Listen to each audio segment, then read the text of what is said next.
stupid internet did a dumb thing.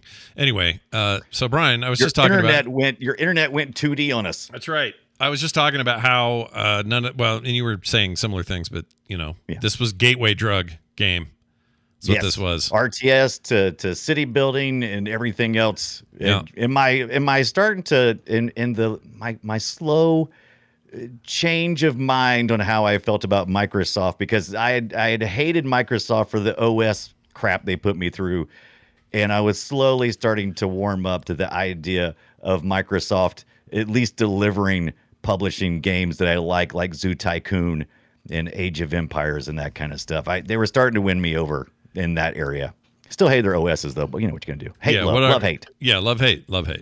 Don't love. Yeah, love, hate. Hate, don't love. No, love, don't hate. One more Windows NT full system corruption crash, and I was gonna have to murder somebody. Yeah, those were awkward days, for sure. And they weren't really sure what they were doing with the gaming stuff, and wouldn't be for a very long time, turns out. But they'd get there eventually, and they were a couple years now away from a console. Nobody knew it then, but not long at all. Now, let's dive into an era that got weird. Things got 3D there in the early 2000s, folks. Yes. And what happened? Well, these guys jumped in with this. There you go. Move your mouse to the top of the screen to scroll the view in the main game window to the next flag. Well done. Right-click the ground near the next flag to keep moving down the beach. Here come the other Atlantean warriors. Drag a box around Arcantos and the other men. All of the hunters are now selected. Anyway, there's a little tutorial for you because that's kind of what the beginning of that game is. That's she's way. I like her voice. Yeah, she's awesome. Age of Mythology, 2002. This thing came out on the Bang engine, which is the new 3D engine they were fiddling with. Yeah, fiddle. Yeah, and you got Medusas and earthquakes and big old minotaurs and all kinds of You're finally able stuff. to take these god games where you're manipulating villages and villagers and making all the big calls. You actually finally get to play as a god who can deliver earthquakes. Yep. And different things. And I was 3D, really 3 dimensions, man. Yeah, in 3D. It was still top down. The rendering was in 3D now, so it was a little bit faster too. You had to have a little faster machine, and it was nothing seemed clunky. It wasn't like the sprite era 2D stuff. You actually had little people that were moving, little polygon people moving, right? And they were right to assume that this would be the future because that's how everything was from then on. Everybody went 3D. Yeah. So including Warcraft 3. Warcraft 3 came out a year after this, 2003. And Look at those beaches and the ocean waves and stuff. I know, it's cool, man. I think it still holds up. And famously, Age of Mythology was the first item of any kind, game or otherwise, that I bought on eBay because back in 2000, that was the first time I used eBay. Maybe 4. I was late to the game because I just didn't care about eBay. I just wasn't interested in anything on there. I think I was still calling it Fleabay at that point because you were used to going to flea markets, and so we just called it Fleabay. Kind of was Fleabay. Yeah. The first thing I ever bought was a used copy of Age of Mythology because I couldn't find it anywhere else. At the time, Good Old Games didn't exist yet. There wasn't really a great way to get a hold of this thing, so I bought an old disc and played it that way. And I thought I bought this at Walmart. I don't know if you remember, but Walmart's they still do. But I mean, if you wanted a Microsoft Ensemble game, Studios game, you could pretty much pick them up at Walmart most of the time. Yeah, that's true. It was just kind of, it was definitely out of print by the time I was coming around. Yeah. But they were this dude fighting this giant Cyclops. I'm loving it. Yeah. Cyclops time. Yeah, and that Cyclops stuff where you would kind of hero unit your way into a little corner and beat some little group of like more elite type creatures was a sign of things to come with Warcraft 3, which definitely went the route of hero characters and small groups doing kind of Dota bullshit. Yeah. Dota bullshit. Which is not my favorite part of the era, by the way. I don't love. Right. I love the setting and the kind of like let's go full magic with mythology, but I don't love some of the mechanics, and I really dislike them in 3. And I don't like them in Warcraft 3. Everybody who likes Warcraft 3, I think the story's great. It's was a fun time at the time. Campaign, good stuff. The multiplayer I hated, including going up against the AI because I don't like hero class stuff. I don't like it. Not a fan. I don't want to level a little dude up who has to go kill shit to level. I don't want to do that. I got RPGs. I can play those. Yeah. I don't want to RTS my way through that. So kind of not my jam. I didn't play much of Mythology. I don't think I got it until later on. Maybe it's the reason why I was able to find it at Walmart. But yeah, I remember going, I like Age of Empires 2. I'm going to sit here and hold here because I do find some things fascinating and interesting. It looks really good, but I wasn't really in. There was other games because even though this is historical, recreations of myth, is still fantasy, right? I mean, it's not. Yeah. It doesn't quite give me the historical feel. I'm no big historian fan or anything, but it just didn't feel like the right fit. It felt weird for some reason, like the Medusas and stuff. Everything felt cheaty to me. I'm like, this feels cheaty with these earthquakes and all these bigger than. I felt like before I was struggling, Yeah. Like the human struggle. Look at these trees getting felled. That was pretty cool. I did awesome. I did like the 3D graphics. Couldn't you zoom in this one? Yeah, you could. You could zoom. They got pretty ugly up close though, but yeah, you didn't want to see that. And this was right around the time you'd get, maybe it was 03, Rise of Nations. You ever play that? Yes, Rise of Nations. Isn't that where our buddy Bruce Shelley, didn't he go on to He there? did. I'm pretty sure one of.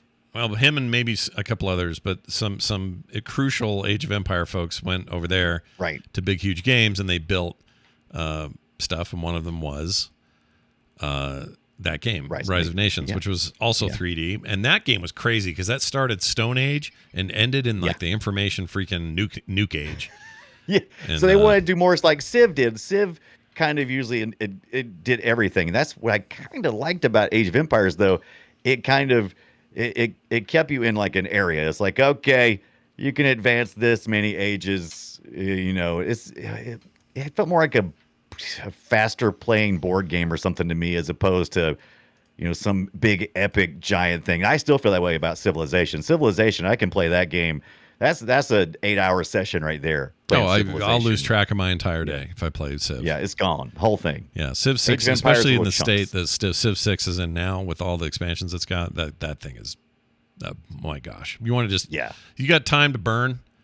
Let's say, you know what? Let's say you got a terminal disease. Doctor says, you got like 3 years. If you want that time to hurry up and be out of here, just sit down and play that all night. I'm tired of waiting. Yeah, just play Civ. That'll get you through it. Play Civ, man. It's crazy. You'll look up and you're like, oh my God. And then you look, I have such guilt. I have such guilt and shame after playing Civ because I'm like, what did I do? Yeah. And what else could I have done while I was doing this? Yeah. But I do. Oh man, I love Civ. And one day Civ gets its time in the light here on the show. Yeah. Like I said, I love Civilization, but it's like me and Age of Empires, we're good roommates. Yeah. We spend just enough time together, and it's like, I'll see you later, buddy. You too. Yeah, I'll see you later. And then we get back together. But then you do, right? You come back together. You do find each other every time. Yeah.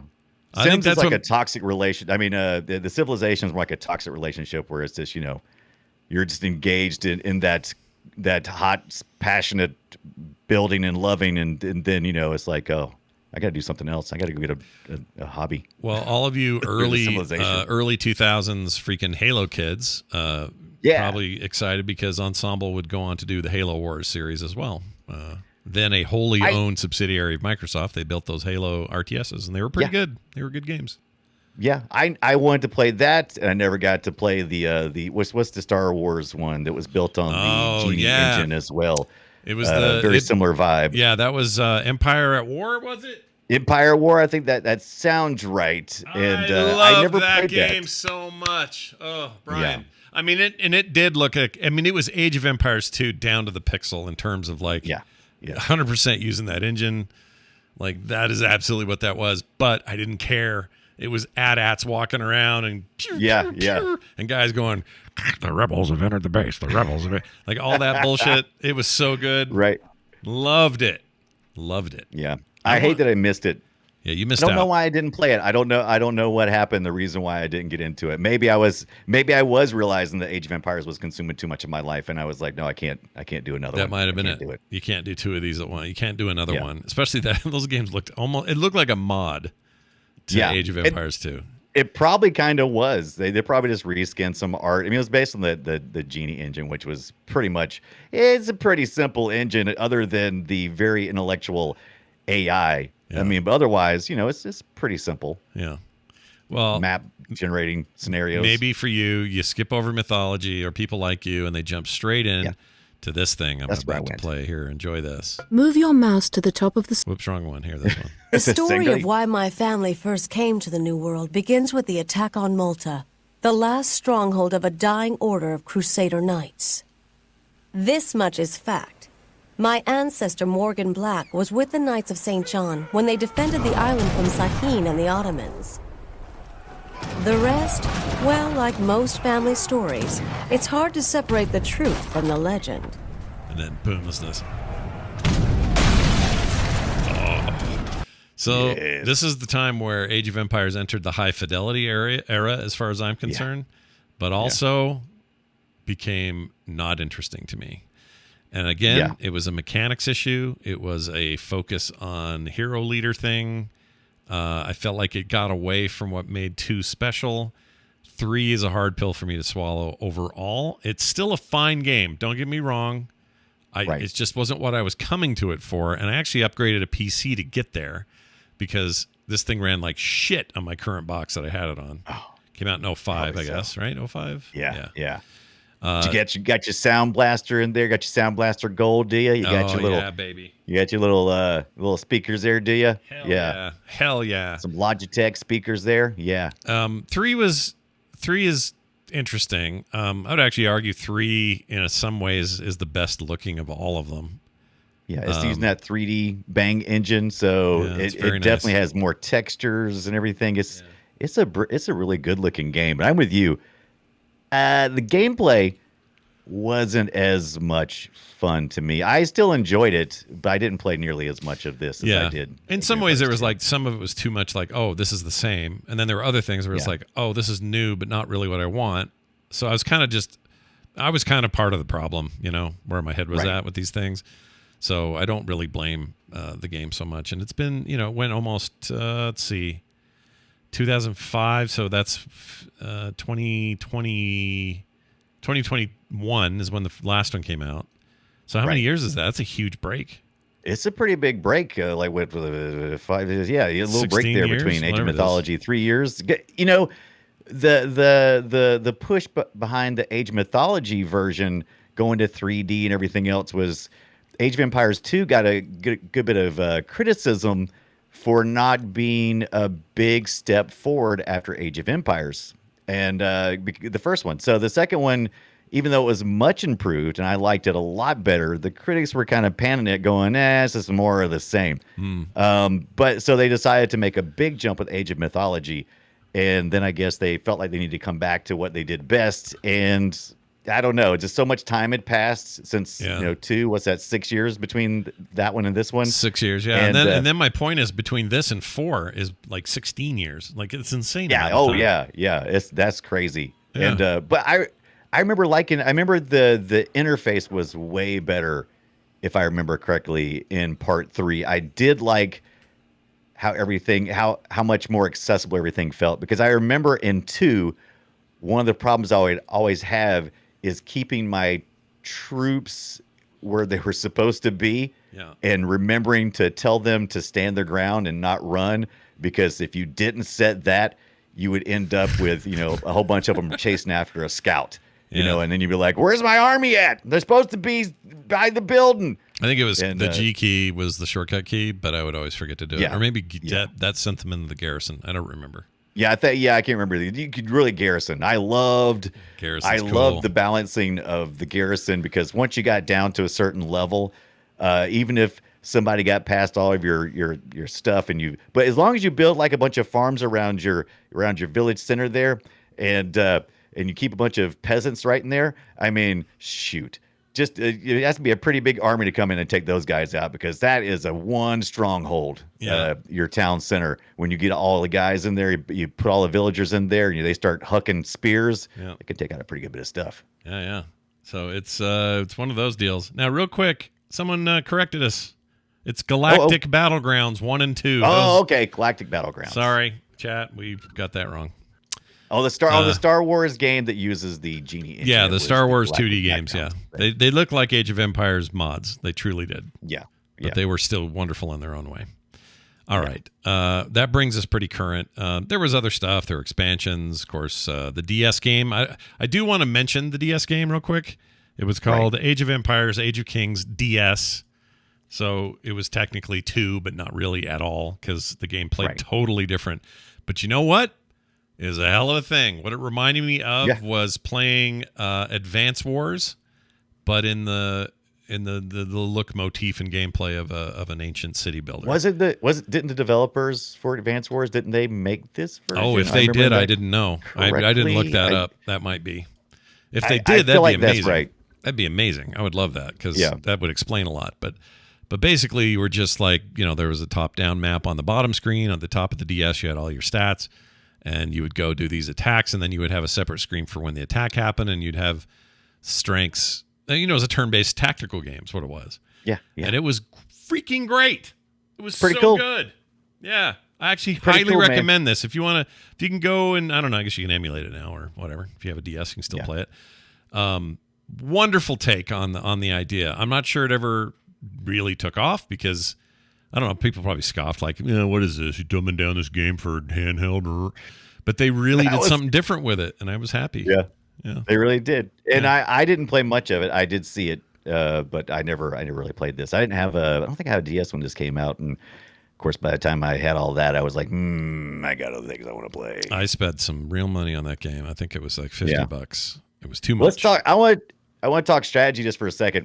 Give it to me. So, did you have like a go-to strategy? What was your? Okay, so I'll tell you what. Be the Turks. That's it. Just be the Turks. Be the Turks. That was.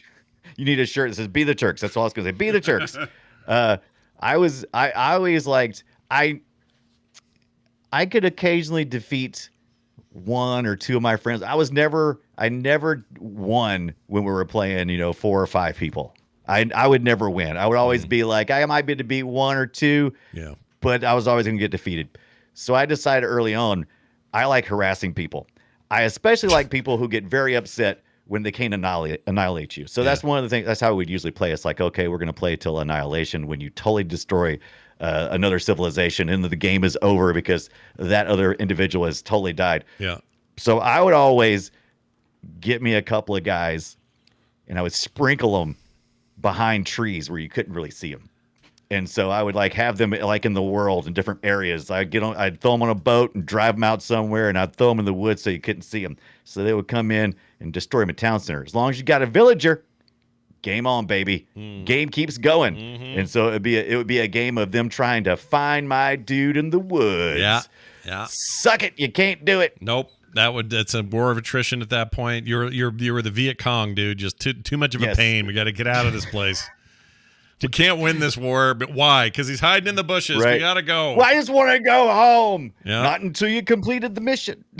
Yeah, you're not wrong. I did that a few times as well. But when I was in a multiplayer scenario with so my boss used to be obsessed with this game with 2. Yeah. And so we would have LAN parties at work, like as soon as work ended, 5:00 hit, bing bong, and we would play for 2 hours or whatever. Yeah. And he was so hardcore and so competitive with that effing game. That every match was some accusation of cheating or somebody screwed him over or whatever. So even if I'd win, I didn't really win. I just caught the wind of Anus face upstairs. He was so pissed. Those are my favorite people to play Age of Empires against because if you defeated them, it destroyed them. And if they couldn't defeat you, it destroyed them. Any way you could harass them and take away their joy, which wasn't hard because they were, they wanted to just have a complete and total dominant control. And that's what they were used to. They were used to playing against other friends who were just like, just wipe them out. And yes, that's what I loved. I loved being that renegade that just frustrated them. I used to do some big risk, low payoff stuff. So here's my strats. Yeah. And I did this in StarCraft as well when it came to I'd build Protoss carriers full of interceptors, and it costs so much money to do this. Yeah, everything. It costs everything. So it's really like poker going all in, right? So I would do that in Age of Empires, but the way I would do it is I would spend all my money on trebuchets and what are the stone chucking things that move? Yeah, I know what you're talking about. There's the trebuchets, which is what trebuchets is the ones that stand there and you have to reassemble, disassemble. Yeah, I forgot. But you do have to. Yeah, there's the rolling ones too, though. Aren't there? Yeah, what are those called? Ah, crap. There's a word. Catapult. Just a catapult. Catapult. That's it. Jeez. Yeah, just a catapult. Anyway, I had catapults, and I would upgrade those to flaming ordnance. Yes. And then I would have. Those are so devastating. I'd do the same thing with these trebuchets, and I would find a hill, and I'd have to do all kind of recon to find the right hill, all while my town's sort of being managed. And I'd get up on a hill, and I would put a giant base of these things just ready to deploy and fire, and make sure I was just in the right range. And when it would work, glorious. Most of the time, I would underestimate something, or I picked the wrong hill. Yes. I had an opening in the back I forgot about, whatever. And I get overrun by pikemen, and that was it. I was done. Yeah, we fight very similar because I'm the same way. I'm like, I would rather have, even though the odds of me accomplishing most of the time, it's just that surprise attack. I love that surprise when they just think everything's copacetic. Yeah. You notice how quiet it is? It sure is quiet. Hey, you guys. It's real quiet hear something off in the distance? Oh, shit. He's converted my 3 trebuchets, and they're now firing on me. Yeah. I would make as many when I discovered I really started figuring out monks. I would get as many monks as possible. My entire population will be just monks. Yeah. Even though they're extremely easy to kill. Yeah. If you could frustrate somebody, that was the joy. Because we're playing land. You can't get that. You can't get the joy of hearing somebody slamming the table and yelling shit in the other room like you do when you're playing online. Well, you can, I guess but I don't wear my headphones when I listen to those people. It's no fun to devastate a stranger. No, it's not. Well, for some people it is, but it's not for me. Yeah, I don't like it. It's not for me. I like devastating a friend. Yeah, I do like having somebody quit because I turtled so hard that there's just no penetrating. And they're just like, forget it, I'm off, and they get out. I love that feeling. Yeah. Did I steal your joy? Did I steal your joy? Then I'm happy. Because you thought you were going to come stomp me into the ground, but nope. I'm a turtle with a shell so hard you can't get in. Oh, dude, I'm going to turtle. We're gonna one day talk about Quake and some of the mods that were in that. And there was one, I think it was called Pain Keep or something like that. And you had bear traps. And the bear traps were intended to be something that you would lay on the ground, and then the enemy would walk across and get some damage. Yeah, we turned it into the I'm gonna chase you down and throw traps on you until you're dying. Until you're just a slab of polygons full of traps. Just full of traps, man. Throwing on people, and they're running off, and they're like going, I love playing that. Dude, the mod scene. We got to go so hard on that when we get around to the Quake mod scene, or even the Doom mod scene. Oh my gosh. Yeah.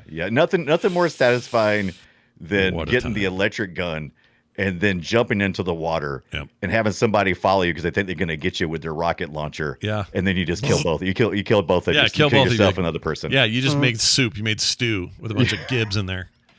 Or jibs. You I don't know died. which way you say it. Yeah. It's fantastic. Dude, my memories of my time, what heady days those were. What a great time to be a gamer. I loved it. I don't mean to get too far. The LAN game stuff just is married for me with the Age of Empires and the Quake because we played so much of them. Did you ever play Headhunter for Quake? Yeah. Oh, yeah. Headhunter was awesome. Oh, God. It's the first time I ever played Capture the Flag was in Quake 1. That was a mod before it was a mode. Yeah. Mod before mode actually is a real thing. There were so many mods that became modes that became full games. Hell, Counter-Strike, full game based on a mod that was for Half-Life. The Team Fortress was originally a Quake mod and originally, evolved from there and became what it became. Like, we were there at the ground floor of that stuff, and every time some new mode would pop out, like Jailbreak or King of the Hill or Hot Potato or any of those weird games, you see them still. You'll go play Halo Infinite right now. It's got like 3 of these just ripped right out of the early 90s. It's great. Oh my God. Do you remember Tribes?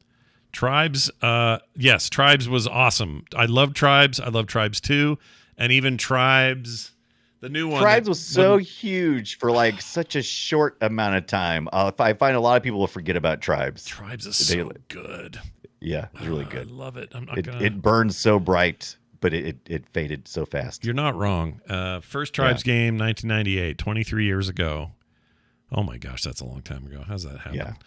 My favorite was the Hi-Res Studios reboot of the thing called, Tribes Ascend. Yeah. This multiplayer thing in 2012. I played the shit out of that. The problem is they made the game and then they very quickly abandoned it and started working on their MOBA. Forgot the name of the MOBA.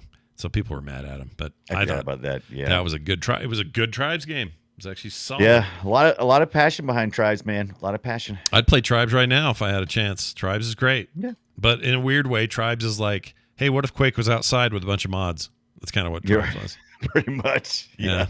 Anyway, one day we'll do Tribes. I like Tribes. We're gonna Tribes. We're trying to figure out ways. We got to figure out ways to insert these PC people once in a while because they want, including us. Yeah. We love PC gaming, so we'll get around to it, you guys. It'll happen. Agreed. All right. Well, there's your Age of Empires. Let's dive into this thing right here, which is this right here. Destroy it. Time to play Guess My Game. We bring a little audio to the show. We play it. And we try to guess it. That's right. I haven't heard Brian's yet, but his description here of being from 83 on the ZX Spectrum makes me think there's no way in hell I'm going to get this. There could be. I could have had this one a user submitted from Kerwin again. I think we've had a Kerwin before, and he loves sending me things on Discord to try to skunk or stump or Scott. Skuck. But I said spunk. Sure. Yeah, spunk. But I look forward to you failing. Well, all right, let's find it right here as I play. Well, I'm going to play mine first. So this is my hints to you is that it's the year 2000. The year 2000. Oh, year 2000. Yes. On the on the personal computer, the PC.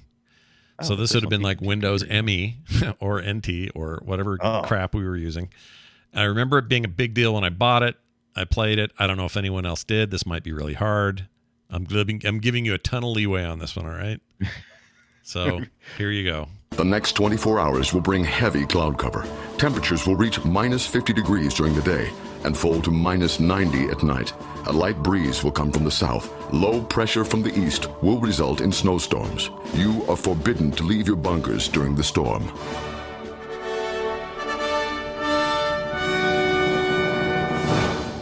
I like that part at the end. Yeah. I'll give you one other hint. This is an RTS. I wanted to stay in theme today. Right. So I chose an RTS from 2000. Any guesses? RTS from 2000. I mean, were we into RTSs by two? Yeah, I guess we were right in the middle of RTSs. We had three. We had two Age of Empires and one Age of Mythology. Yeah. I was thinking for some reason you said 2010. I don't know why I was thinking that. But yeah, 2000. So RTS 2000. Might have to give me another hint. What you got? What else you got there? 3D and one of the first 3D RTSs ever, and maybe the first science fiction focused. Oh, science fiction. Okay. Would this be by the? Would this be from one of the developers that we talked about? Days like some of the, Nope. No. Which would it be? One of the XCOM? Nope. No.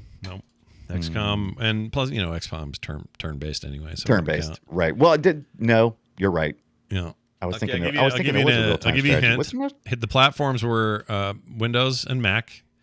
Right. I don't know how this thing ran on a Mac, but anyway, this was developed by Reality Pump Studios. If that helps.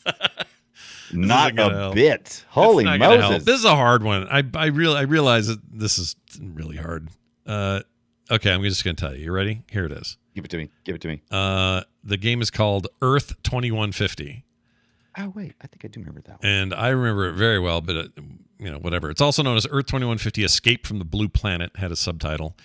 And it's a real-time strategy game. It was published in 2000 by SSI and the Polish developer Reality Pump. And was the sequel to 21... Like the worst. Earth 2140. That's like the worst name ever. It is a bad name. Earth 2140 came before it, but I don't remember that game. And this is one of the first fully 3D commercial games of its kind. So there's that.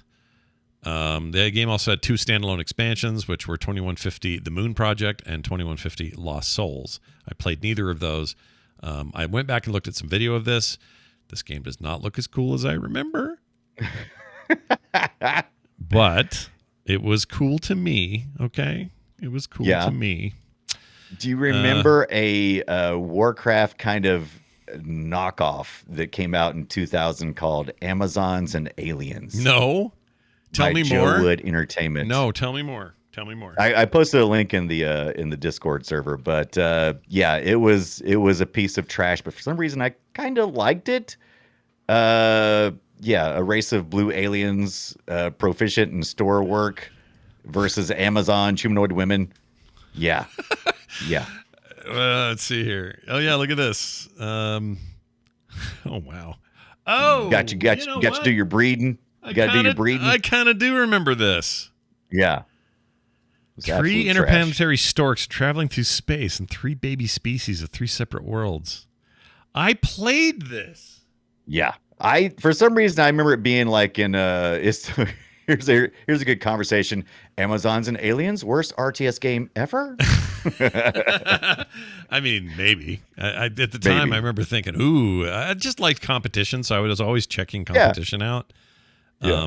But yeah, see, Amazon and Aliens, the Pimmons campaign. Oh my gosh, now the memories. The memories are back. Yeah. Also known as Alien Nations. That's not what mine said. No, mine's definitely not that.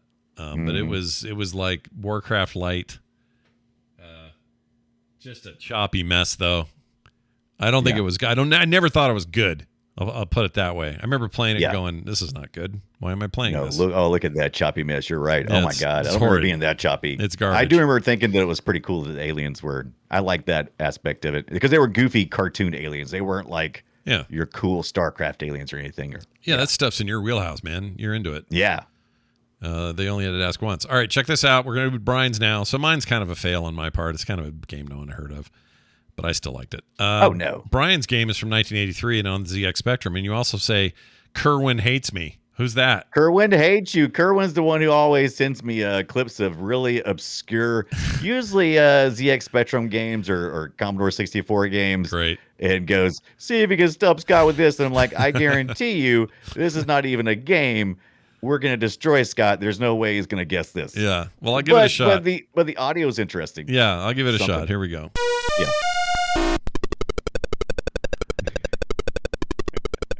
Oh, my Lord.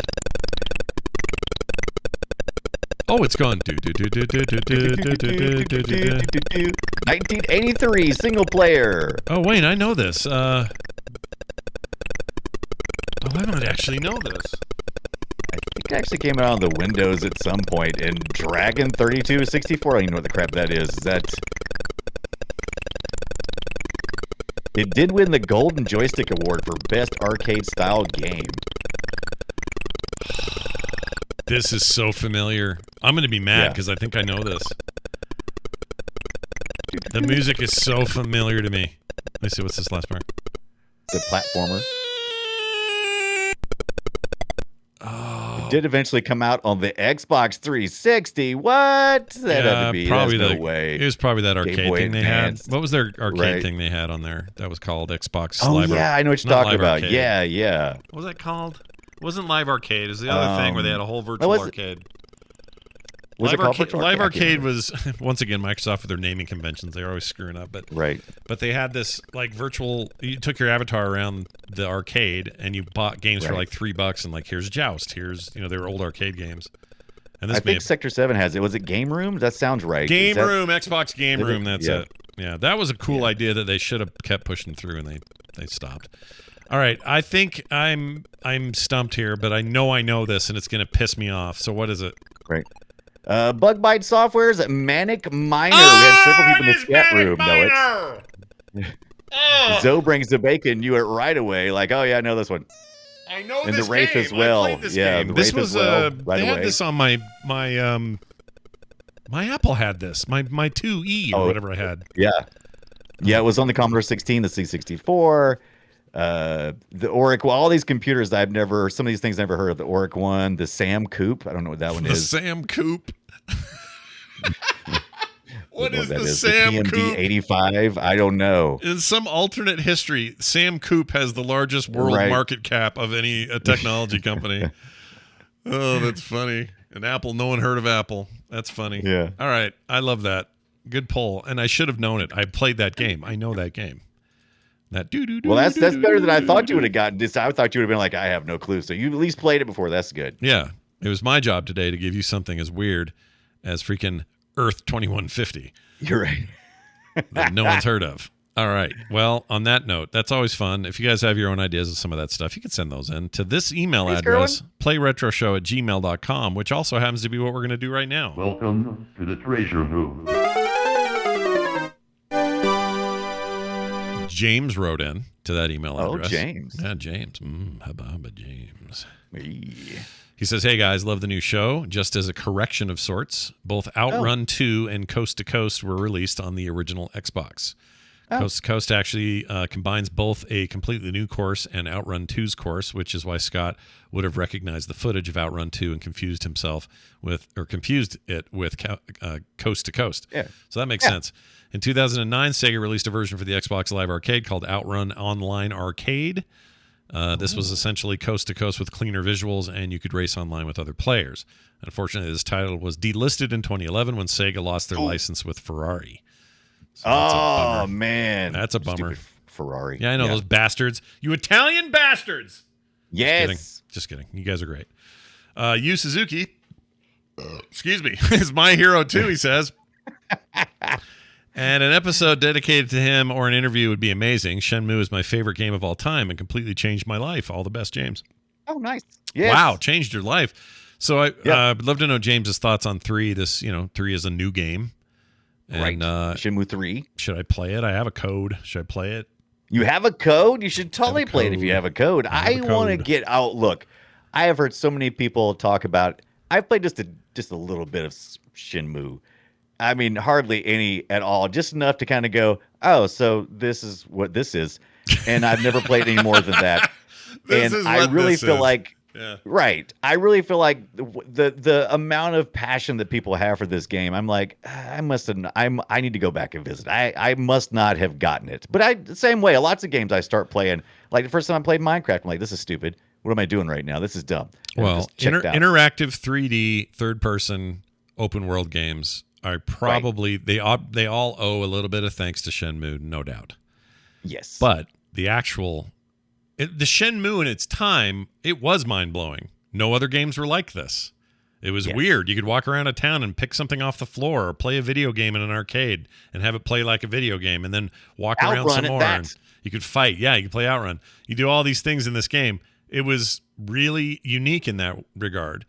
By today's standards, I think it's creaky as hell, but it doesn't mean it wasn't an important moment in gaming for sure. So yeah, I love that you love it, James. I think that's awesome. Yeah, James, I do too. I like I said, I'd like to play 3, I suppose. Maybe that's where I should start. Maybe if you're a Shenmue fan out there, you should guide me and let me know. It's like, Brian, do not play the first one. You will be bored to tears as a new player. I don't know. We'll find out. Let me know. Did they nail it with 3? That's the question. I don't know. I don't know if they got what people wanted. Or do you hate it? Yeah, maybe you hate it. I didn't play 2 at all, so I don't have much to say about 2, but I have some curiosity about 3, and I have a code. I may as well just load it up, see what's up. You should just load it up and just put it in your Xbox Series X, of which I got. Suck it, Johnson. Oh yeah, Brian got. Well, I have one too, so I don't have to suck anything. But Brian's got a Series X, and I'm really excited about that because I know one of the first things he's going to do is get in there and get RetroArch running and all that, and I want to know how that plays because it's supposed to be. I've been trying to get one since last year when they launched, and I was unable to, and so. We was at Walmart and happened to find one, and my significant other says, I'm sick of hearing you complain about it here. So she bought it for me. So what you gonna do, man? Yeah, what are you gonna do? Just let her buy it. It's fine. Yeah. Nah, honey, don't do that. Give me it. But from a handheld perspective, everyone's talking about the Steam Deck right now, and the Thor. Was it Thor? What's the other one? Not Thor. Odin. I do like to call it the Thor though. The Thor is pretty cool. So they have big names like that in consoles. The talk is that the Series X is in particular an extremely well suited device to hack around with and make your retro life better. So when Brian does that, we will report here on how that goes. And then you and I've already done it on the S. It shouldn't be hard. Should be easy, right? The S is similar, so why not? So there you go. That's what's happening there. Next week, our topic will be The Legend of Zelda 1 and 2. So The Legend of Zelda, and then Legend of Zelda 2, The Adventure of Link. Or as we wrote in our notes, Legend of Zelda and Zelda 2, Adventure of Stink, we wrote. That does not actually reflect on how we feel about Zelda. I think we're both huge fans.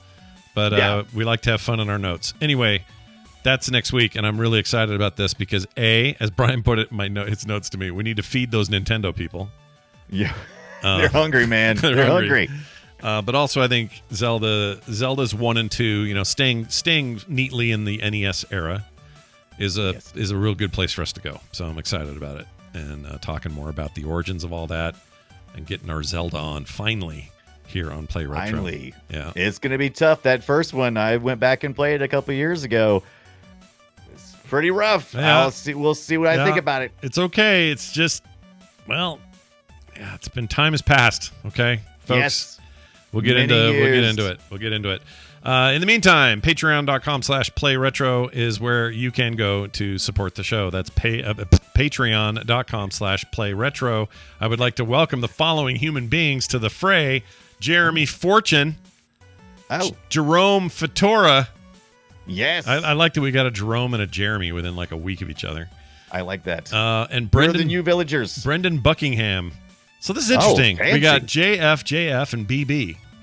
Yeah. Weird. Ooh, I like that Buckingham. I wish my last name was. That's a cool name. It's fancy, isn't it? I love it. Yeah. Anyway, I want to thank you guys for being here and being a part of our Patreon. If you don't know what's going on with that, super easy to find out. Just go to patreon.com/playretro and support your favorite podcast today. All right? Get over there and get that done.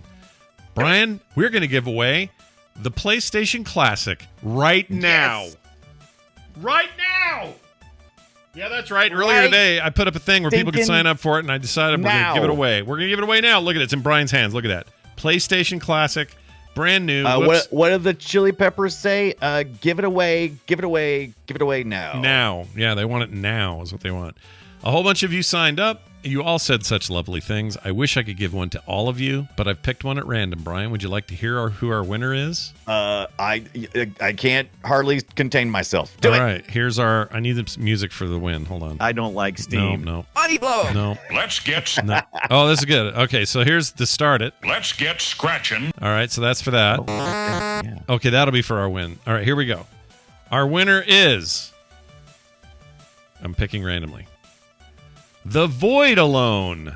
Void Alone. Says now in the notes his name is friend. Kenny. The Void Alone. Congratulations, you have won today's prize giveaway of a PlayStation Classic.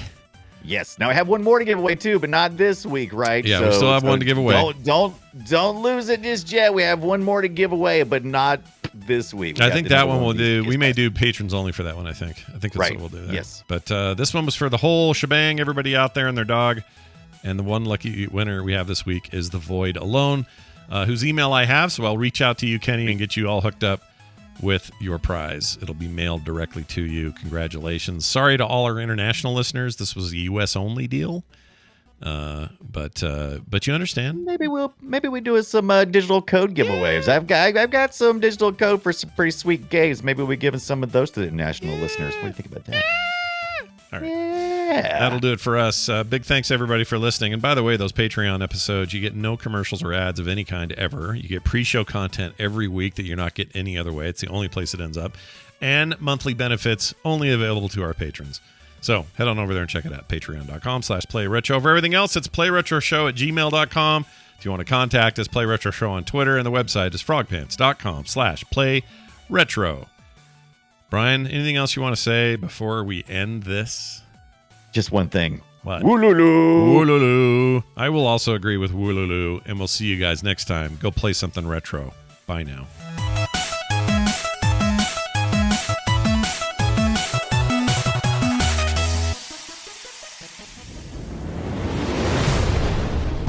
This show is part of the Frog Pants Network.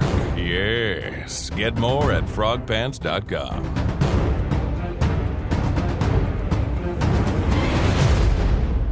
Woolulu.